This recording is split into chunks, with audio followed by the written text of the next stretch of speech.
First of all, I look a lot less haggard in this video, but that's because it's not the last day of the fall semester, which for me was really long. I was at work for over 30 hours straight, so that kind of messed my schedule up a lot. And because of that, I would have preferred to have gotten this video up this morning. I think it's okay that it's coming up in the afternoon, but that's really what I would have been shooting for. Let's see, first thing is the exam's coming up, so if anyone wants to go over things in person, we can certainly do that. This would probably be the time, right, toward the end of this week. So, and just email me if you want to do that, and we can set something up. It's not going to be any sort of inconvenience for me. I'll be at work tomorrow and Friday anyway, so that's not really a big deal at all. And I might be extra flexible if the Friday exam slot gets canceled, which is pretty likely because as of right now, no one has signed up for that. And like I said in that announcement, if that continues to stay that way throughout the end of today, then that's going to get canceled. So I guess that would make me extra flexible on Friday. Oh, another thing is if you're going to take the exam at UK, especially if you're going to take it over the weekend, the timing for that has to be sort of rigid. And what I mean by that is when you show up, I have to be able to let you in because the front door is going to be locked. So I guess what I can do is I'll just kind of go down there a little early. So if the exam starts at 2, which I think both of them do, I think Saturday and Sunday are both starting at 2, if I just go down to the first floor around 1:30 or a little after 1:30, basically just to start letting people in, then that's probably going to have to be the way that this works. So that's what I mean by the timing has to be kind of rigid. Like, you don't want to get there too early to where then you're just kind of stuck out there. But I'll just do something like that where I'll go downstairs, so that way I can let people in the building.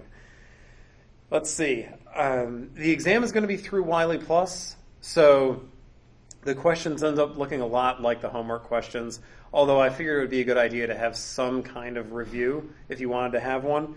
So the way that I do things now in the fall and spring is a little bit different.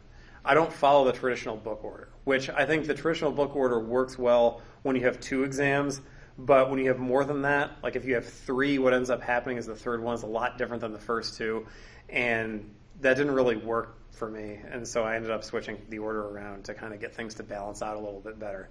So I don't follow that order during the fall and spring semesters, and I haven't for about a year and a half. But if I go back that far, and I still have all those old exams and things, but if I go back to spring 17, I think that would be a good set of exams where I could piece together a set of practice problems or a practice exam, whatever you want to call that. And actually, that's what the notes are from. So the notes that are there on Canvas that have the videos that go with them, those were actually the notes that I used in spring 17. That's what those are. That's where those come from. But I figured I could put together a set of practice problems based on what I had from that time period that I think would be probably the most relevant thing that I could make as a set of practice problems. And then I can either post written solutions, or I guess I could have a video where maybe I just ran through them all in one unbroken shot, which I guess then that would turn it into the before sunset of practice exam solutions. But I think it's that one. It's one of those before movies with Ethan Hawke and Julie Delpy that has the 2 really long unbroken shots that are like 11 or 12 minutes long. Next is if you don't have the workbook yet, so if you've ordered it but it hasn't shown up, then you're going to need pages that are in the workbook and you're not going to have them. As long as you have some sort of proof that you've ordered it, so just like a confirmation email or something to that effect, then I can send you the scans. There is supposed to be a cutoff, according to the publisher, since they don't want their books being given away for free. But if you have proof of purchase and you just haven't gotten it yet, I think that's totally justified. So then if you're in that situation and you need the worksheets, the Beyond the Numbers worksheets for Lab 3 or Lab 4, then just email me and I can send you those scans. I don't think that'll be a big deal. And I guess when you email me, just include an attachment that's just like a screenshot of the proof of purchase or something. That should work. And now for the stat key stuff. So I just wanted to point out where things are. So for Chapter 3, everything is right here. So if you see what I'm highlighting, underneath the heading of Bootstrap Confidence Intervals, this is all Chapter 3. Then next to it, Randomization Hypothesis Test, this is all Chapter 4 right here. So for the next couple of days, that's what you're going to need in StatKey, basically Chapter 3, Chapter 4. All right, so Lab 3 involves a CSV upload. So when you go to whichever option you want, which for that one it's a single mean. So you'd be going here, it's a single mean confidence interval. Then, if this would actually load, there we go. Instead of going to edit data, which edit data is what you want if you want to manually enter your data, right? Then you just kind of dump out this preloaded data set and you type the numbers in. But if you want to upload a CSV file, which is going to be significantly less work, which would be the point of doing it. If you want to upload a CSV file, it's over here where it says upload file. You click on that, then you have to have that CSV file saved on your hard drive. So you can't do it with that just sitting there in Canvas, but if you save it on your hard drive, then you can use that upload file option and just upload it that way. That will save a bunch of time because then you don't have to retype all of that bare data. All right, so then the other thing is with Lab 3 and Lab 4, there are screenshots that you have to include. And like I said, in those labs, it's not going to be okay to have a phone picture of a computer screen instead of an actual screenshot. So I guess just be aware of that. That's really easy to catch because the phone pictures are going to have all these extra colors and things in them. They're a lot harder to read. And that's really kind of the point of doing that. What you would need to include in the screenshot is you need this, right? I guess sort of obviously you need this part with the actual interval in it. Certainly you need that.